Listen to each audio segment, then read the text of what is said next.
Assalamualaikum warahmatullahi wabarakatuh. Halo pemirsa cerita inspiratif dimanapun Anda berada. Salam sejahtera untuk kita semuanya. Semoga kita semua dalam keadaan sehat dan tetap dalam lindungannya. Kembali lagi dengan kami di channel Cerita Inspiratif, di mana kita akan berbagi kisah-kisah inspiratif penuh makna untuk Anda simak.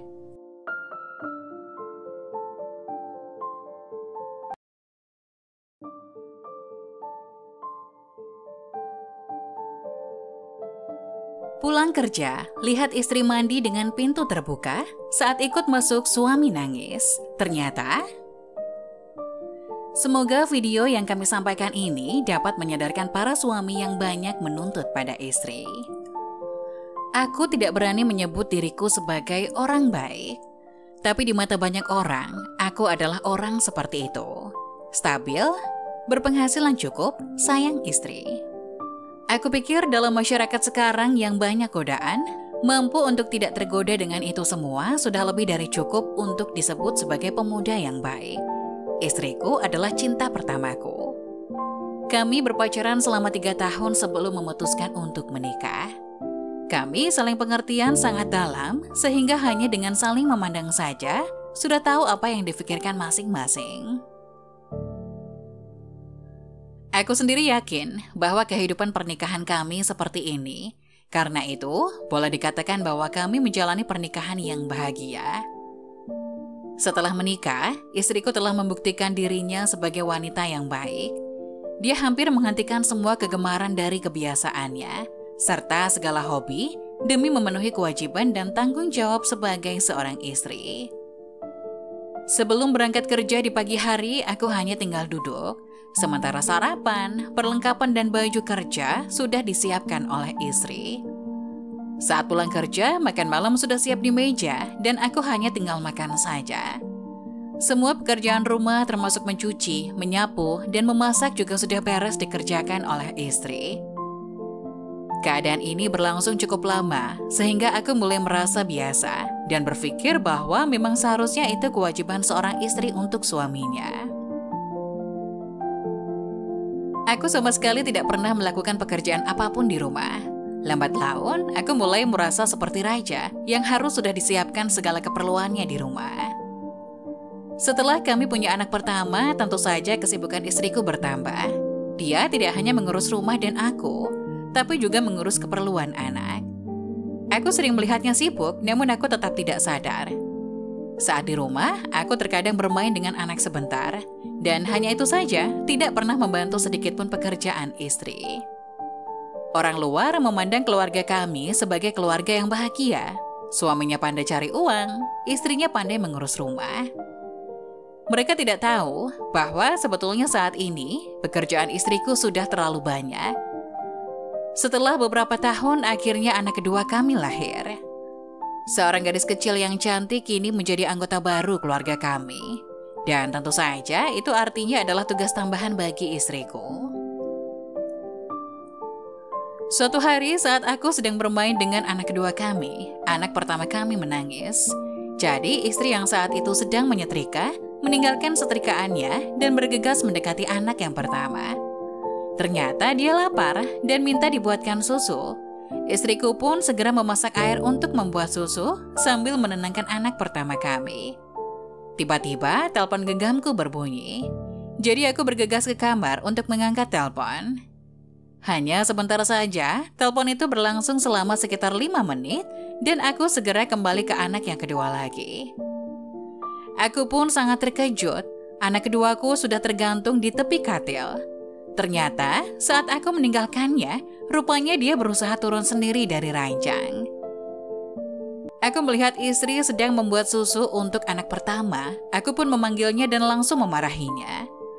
Bagaimana kamu sebagai ibu? Anak sendiri tidak diurus. Lihat, anakmu hampir jatuh dari ranjang. Istriku meminta maaf sambil menangis dan buru-buru menggendong anak kami dan terus meminta maaf karena lalai. Beberapa hari kemudian, di kantor sedang akan diadakan rapat besar para direksi. Jadi, para karyawan diperbolehkan pulang lebih awal. Maka aku pun segera pulang. Setelah tiba di rumah, saya menyadari bahwa istriku sedang mandi dan membuat aku terkejut. Dia mandi tanpa menutup pintu kamar mandi. Aku benar-benar tidak habis pikir dan langsung memarahinya. Kamu tidak punya sopan santun ya? Apa tidak malu telanjang dilihat orang? Untung aku yang masuk ke rumah. Bagaimana jika orang lain yang masuk? Dia menjawab, sayang, mari ke sini. Masuk ke kamar mandi bersama saya. Awalnya saya agak ragu dan bertanya-tanya dalam hati. Tapi akhirnya aku masuk ke kamar mandi juga. Nah, kamu lihat. Dari sini kita bisa melihat jelas kedua anak kita. Kalau aku menutup pintu kamar mandinya, lalu siapa yang akan mengawasi mereka? Bukan cuma itu, aku perhatikan istriku dengan seksama. Ada beberapa bekas luka di tangannya, dan bahwa betisnya juga mengalami lebam. Selain itu, juga ada bagian tubuhnya yang bercalar. Aku menanyakan bagaimana dia bisa mempunyai semua luka itu. Dia menjelaskan bahwa semuanya itu terjadi saat dia melakukan pekerjaan rumah, juga saat mengurus anak kami. Tangannya melepuh terkena air panas untuk membuat susu. Bengkaknya terjadi karena dia mengangkat barang berat cukup lama.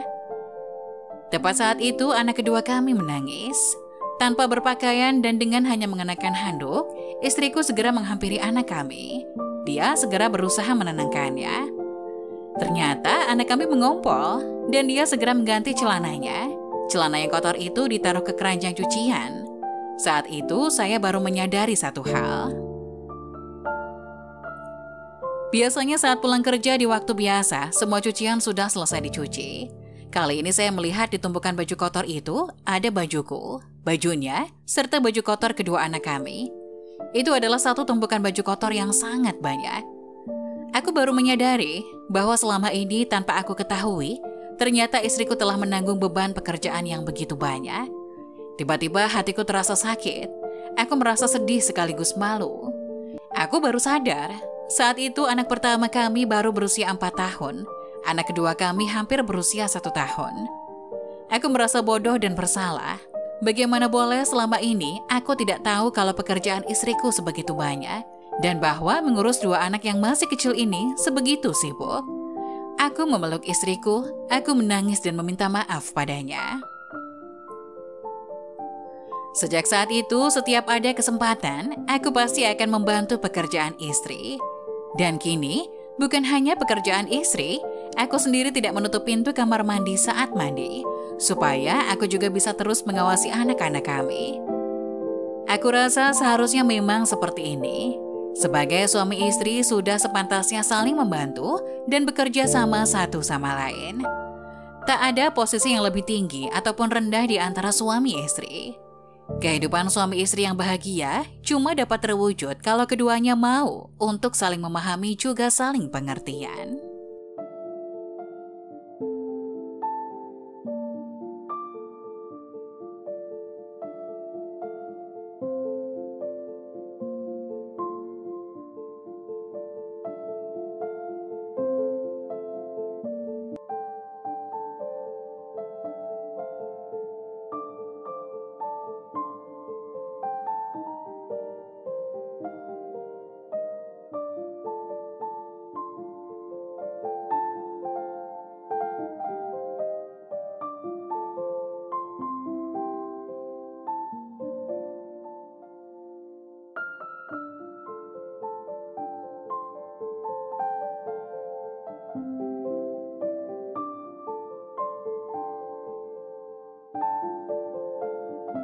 Bagaimana menurut kalian?